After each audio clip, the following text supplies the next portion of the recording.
Sickle cell disease is an inherited disorder that causes the red blood cells to become misshapen or break down. Research shows that each year, an estimate of 300,000 babies are born with the disease worldwide, while the global burden of sickle cell anemia is set to rise by a third by 2050.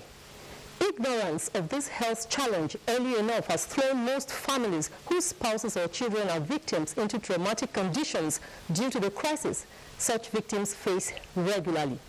Apart from the financial burden that comes with the treatment of any ailment, the disease has led to broken relationships or marriages. Worried by this painful experience, the United Nations General Assembly in 2008 set aside the 19th of June annually as Sickle Cell Day to enlighten the public on the disease. What are the symptoms, risk factors, prevention and management of the health challenge? These and more will be our focus on Panorama today.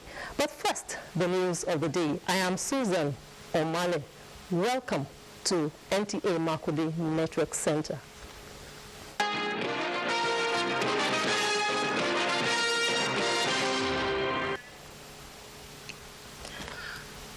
President Muhammadu Buhari has arrived Accra, Ghana for the 57th Ordinary Session of ECOWAS Authority of Heads of State and Government Bilateral Meeting.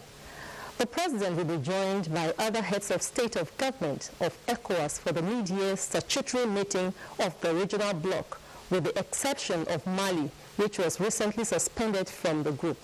Former President Goodluck Jonathan of Nigeria, ECOWAS Special Envoy and Mediator to Mali, is expected to present a report on this latest working visit to the West Africa country to the summit of the heads of state. The heads of state and government will also receive a report on ECOWAS institutional reforms, single currency programs, and memorandum on the proposed mechanism of rotation of ECOWAS member states. Candidature to the membership of the United African Union, the 57th Ordinary Session of the ECOWAS Heads of State and Government was preceded by the 46th Ordinary Session of the ECOWAS Mediation and Security Council at the ministerial level and the 86th Ordinary Session of ECOWAS Councils of Ministers in Accra, Ghana. The Nigerian-born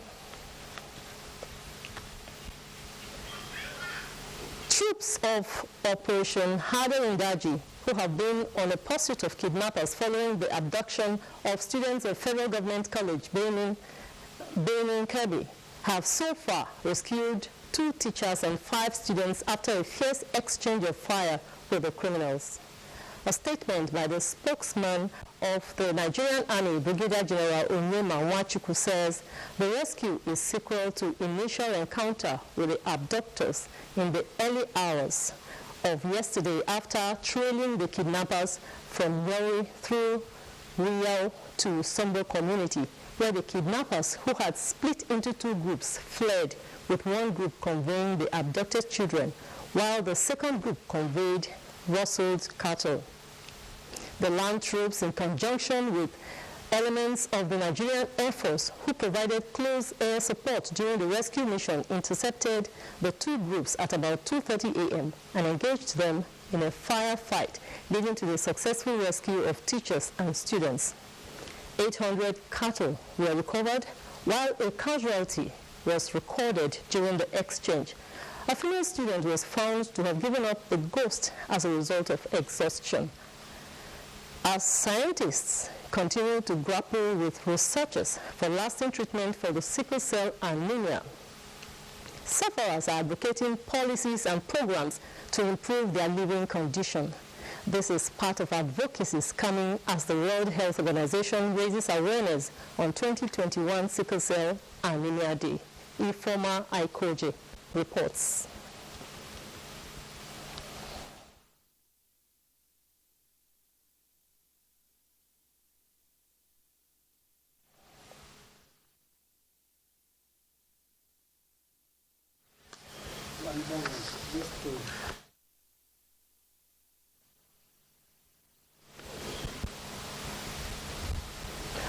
Okay, that report will come later. Knowing one's hemoglobin genotype before choosing a life partner, medical experts advised, is key in preventing sickle cell disease. This is the focus of the 2021 World Sickle Cell Day. Sickle reports that the theme of this year is Sickle Cell Matters 2021. Sickle cell affects millions of people around the world, including both adults and children. It is potentially a fatal disease, and according to the World Health Organization, it is one of the main causes of premature death among children under the age of 5 in various African countries. Sickle cell disorder are a group of illnesses which affects the red blood cells. It is a genetic condition passed on from parents, causing the normal round and flexible blood cells to become stiff and sickle-shaped, stopping the blood cells and oxygen they carry from moving freely around the body, which normally causes episodes of severe pain referred to as sickle cell crisis. Control is central. If we must be able to, reduce the sickle cell prevalence in this country, and under no conditions should two AS individuals go into marriage, not at this time. It is for this reason that since 2008, World Sickle Cell Awareness Day has been held annually in order to help increase public knowledge and raise awareness of sickle cell disease and the struggles sufferers and their families go through. For those who come for their routine clinic visits well and take their routine medications, most of them tend to do very well. Aside the pains that come with it, the other pain we have to deal with is the stigma we face from people who treat us less than humans. I have been a victim. I know what it feels like to be here. As the day is marked, it is expected that community-based organizations will be empowered to maximize quality of life for sufferers, as well as raise public consciousness while advancing the search for a universal cure for sickle cell. In Makudi, Sickle, NTA News. The studio discussion comes up after this break. Do stay with us.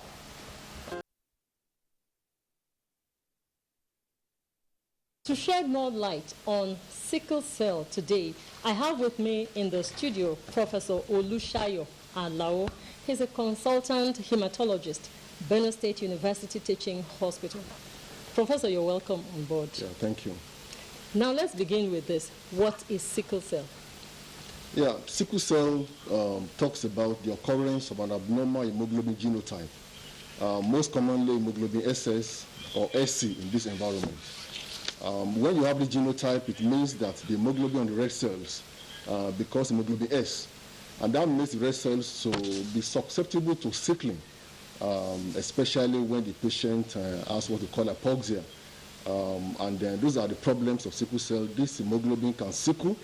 The cells can clump together, stick together and block blood vessels. And it can cause pain and so many other problems that we see in sickle cell anemia patients. But now, how does one get this sickle cell disease? Yeah, let me establish quickly here that every individual has what we call hemoglobin genotype. And that is determined at conception. You must inherit one gene from your dad and one gene from your mom. So, peradventure, if the individual at conception inherits an hemoglobin S gene from the dad and another S gene from the mom, then it comes down with hemoglobin SS genotype. And that, by definition, makes it hemoglobin SS and a sickle cell anemia individual. Okay. So it's at point of conception. Okay. It's inherited from the parents. Okay, now let's bring it down to Nigeria. Now, what is the situation in Nigeria? The situation of sickle cell in Nigeria, the burden is quite very much. Nigeria lies in the African continent where we have a lot of sickle cell burden. And we know that the prevalence in Nigeria is about 2 to 3% of our population are sufferers of sickle cell anemia. That means that out of every 1,000 births, you have at least 30 individuals coming down with sickle cell anemia. Okay. Now, which one is more common now? Is it the SC or the AS? Well, let me make that correction. The AS is not among the spectrum of sickle cell disorders. Okay. Because the AS are carriers. I'm AS, for example, I'm AS. Okay. AS individuals are what we call carriers of sickle cell. They can pass the gene, but they are not sufferers of sickle cell anemia. Okay, so the common variants in Nigeria are the SS and the SC. the SC. Yes, SS and SC. Okay.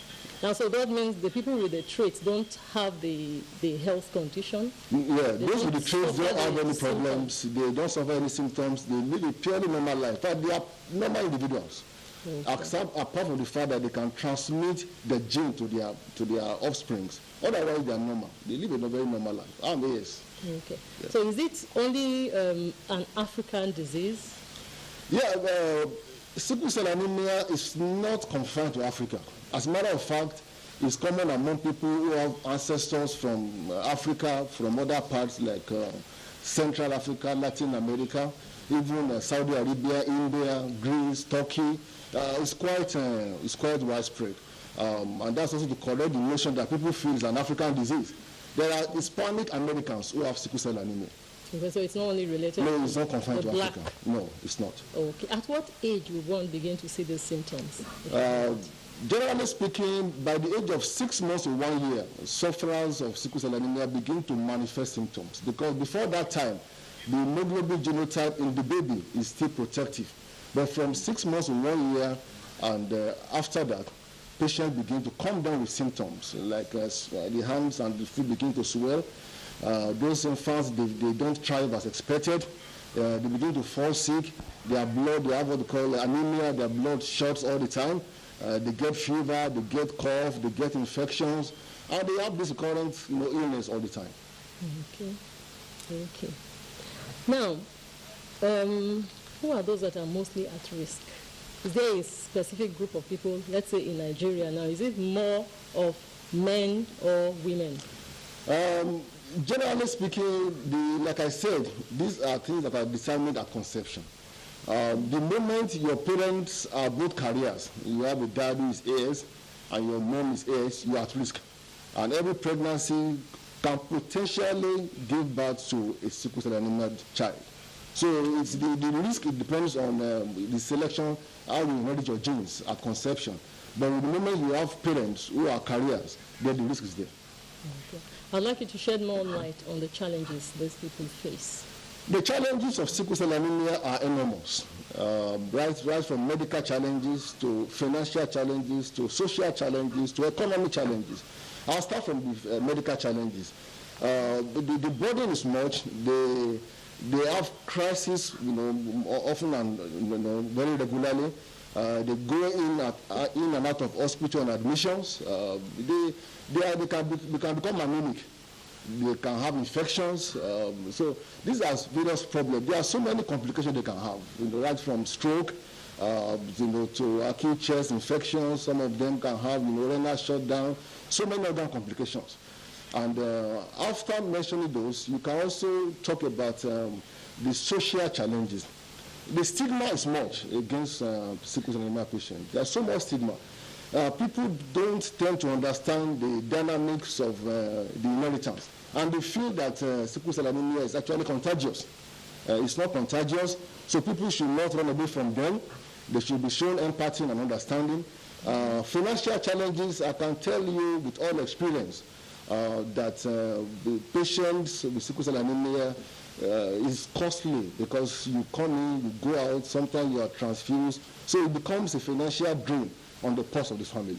Now, with all this treatment of the disease, is it curable? Can it be cured? Sickle cell anemia, except where a patient is able to undergo a successful stem cell transplant, sickle cell anemia is not curable. But sometimes we consider patients who have very adverse disease. They fall sick so frequently. We can plan them for stem cell transplant, which is not already available anyway. And if such transplant becomes successful, then that is some form of cure for sickle cell anemia. Otherwise, patients will have to live with this disorder throughout life. So the stem cell transplant is the only... Yes, stem cell transplant is the only potentially curable modality for treatment. Now, and you said it's not readily available. Yeah, a few centers, you can do that in the country, but it's not something that's readily available. maybe 1 or 2 at the time of the Okay. Now, how can this disease be prevented? Yeah, prevention centers on so many issues, but the most important part of prevention of sickle cell is to talk to will-be partners, talking about prospective partners who want to go into marriage. That is the point where we start. They must see a counselor who can counsel them genetic-wise. We need to know their genotypes. If will-be partners are both AS, the counselor will talk to them, because once you go into that kind of marriage, the chances of coming down with a sickle cell anemia child is there.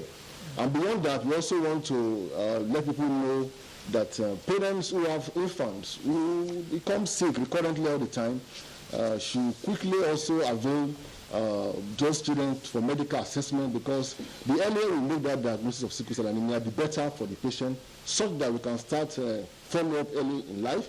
We can also start some of the routine medical care for them as soon as possible. Okay, that's a good one there.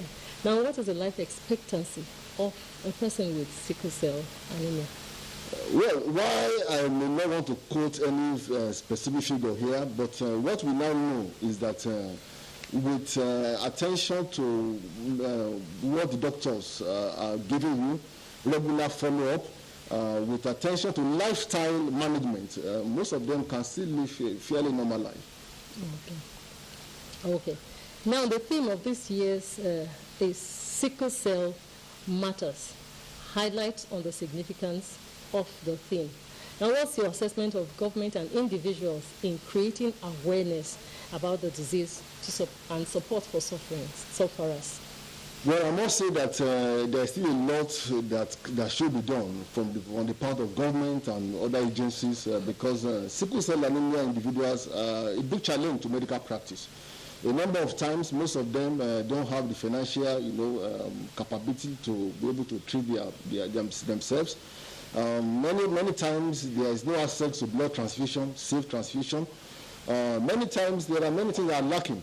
So that is why the day like this is supposed to be a day we also reach out to governments and agencies, to become more supportive, to become more involved in management of these patients, and also to tell the population of Nigeria, first and foremost, to correct the misconceptions around sickle cell anemia.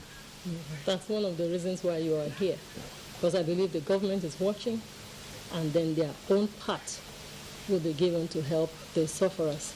Now let's have your parting words on this to the general public and then to the sufferers. My parting words to the sufferers of sickle cell anemia, we always tell them it's not a death sentence. Those who are events determining their conception, having making that diagnosis of sickle cell anemia, you can still live a very normal life, especially when individuals with sickle cell anemia are able to conform to treatment guidelines, see their patients regularly, and also adopt the lifestyles that we always advise them at clinical follow-up.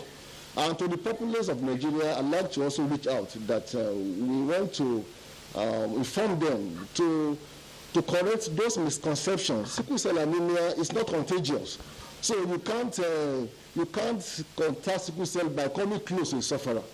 What we need to do is to show them more empathy, more understanding, and also to those who are going to the altar in terms of wedding, I think they need to also know of premarital genetic counseling, because that's the mainstay for prevention of sickle cell anemia in this country. Thank you very much, Professor, for coming on the program to give us your thoughts, to give us the insight into the sickle cell anemia. We thank you for coming. Thank you so much for having me. All right. Moving ahead, issues of insecurity has been in the front burner as religious groups have resorted to calling on God for intervention. To this end, the Forum of Nigerian Governors' Wives, under the umbrella of National Solemn Assembly Prayer, have converged across their respective states to pray for an end to the killings and for peace to return to the land. Grace Anyalewa Ichepa reports that the wife of the state governor, Eunice Otom, leads the prayer in Benue State. The special prayer session is as a result of the current security challenges ranging from kidnapping, herdsmen farmers crisis, banditry, as well as cult activities. Wife of the Benue State Governor, Dr. Eunice Otom, calls on the women not to relent in prayers, noting that God will hear the cry of his people and restore peace in the land. Government at various levels have been putting so much effort to tame the menace, to save the situation, but we still find ourselves where we are. But we are not giving up because we know that the one that is on the throne is still in control. We trust God to help us so that peace, security, safety will abide in our land. She therefore called on parents to ensure they train their children in the way of the Lord, saying the rate at which youths are engaging in nefarious activities are alarming. There were intercessory prayers calling on God to heal the land of Benue and Nigeria at large. In Makudi, Grace Anyalewa, Icheta, NTA News. Antonio Guterres, Secretary General of the United Nations, UN, reappoints Amina Mohammed of Nigeria to serve as Deputy Secretary General for the second term. Antonio Guterres announced the reappointment of Amina shortly after he was given a second mandate to serve as the Secretary General of the United Nations on Friday. Amina Mohammed was Minister of Environment before she was appointed Deputy Secretary General in 2017. For sports update, let's join Olumide Oguntola. Euro 2020 actions continue this afternoon when Hungary takes on France. Portugal trade tackles with Germany, while Spain locks on with Poland. In another news, Minister of Youth and Sports Development Sunday Dare says he is impressed by the work done so far at the National Stadium, Lagos. The minister, who led former Super Eagles captain Mikel Obi to inspect the stadium, says after the football pitch is completed, the ministry will ensure the process of refurbishing the terraces and the tartan tracks will begin. The ministry is, trying to partner with a private organization to see how we can fix the terraces, because that will eventually complement all the work we've done. In volleyball, the head coach of Nigeria beach volleyball teams, Francis Imodu, has named the final 8 players that will be representing the country at this month's Tokyo Olympics qualifiers in Morocco. They are Francisca Ikide, Tochukwu Unoruga, Amarachi Uchechukwu, and Arbatina Francis will represent the country in the women's category, while Obayemi Ugunshina, Hilary Simon, Emmanuel Chidebere, and Emenike Ezike are in the men's category. The contingent has since departed Nigeria for Morocco on Friday. In another development, ahead of the 2021 African Cup of Nations scheduled to hold in Cameroon, 2019 AFCON top scorer Odion Igalo has urged well-meaning and football-loving Nigerians to throw their weight behind the authentic Nigerian football and allied sports supporters club. The former Manchester United striker received a team of the supporters club led by the national president Abayomi Ogunjimi and reiterated his support for the brand. Authentic Nigerian supporters football club, road to Cameroon, join them, support them, be there. Ogunjimi added that the club is open to new ideas from Nigerians. With sports update, Olumide Oguntola, NTA News.